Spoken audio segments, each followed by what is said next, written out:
Le jardin, c'est tout un art millénaire qui est né en Chine et au Japon, où il est légal de la calligraphie et de la peinture.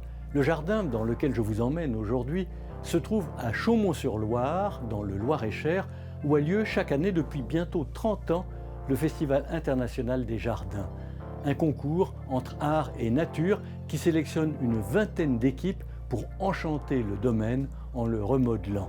Je vous convie à une déambulation poétique dans les jardins de Chaumont. Question toute simple et toute bête, Chantal. Où nous trouvons-nous ?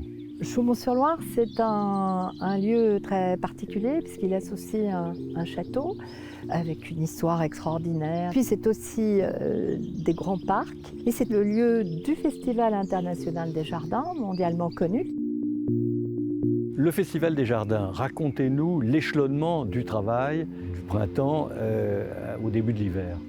Le concours est lancé le 14 juillet et la thématique est diffusée dans le monde entier. Au mois de novembre, il y a un jury de spécialistes qui se réunit et qui va sélectionner les projets et les terrassements vont commencer vers le 15 février. Donc 150 personnes vont intervenir de manière successive. Vous avez des paysagistes bien sûr, des botanistes, des jardiniers, mais aussi des artistes, des designers, des gens qui travaillent dans le milieu du cinéma. C'est un lieu vraiment d'innovation et d'inventivité.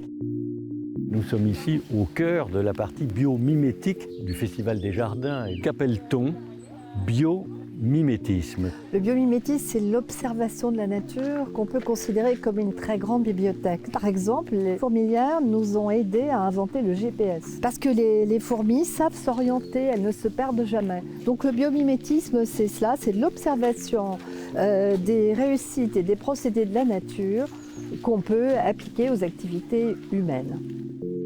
Alors nous allons nous acheminer vers une des choses les plus étranges qu'on ait vues ici à Chaumont.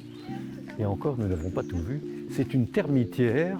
Dans une termitière, il y a en général beaucoup de fraîcheur à l'intérieur de la structure. Et cela a donné l'idée à des architectes africains de construire des maisons. Les galeries souterraines des termitières apportent de l'air conditionné naturel. Au fond, c'est une sculpture éphémère. Voilà. Les fleurs, les plantes et les arbres du domaine de Chaumont interrogent notre lien avec la nature et soulignent cette évidence que nous avons trop longtemps négligée. Nous sommes la nature.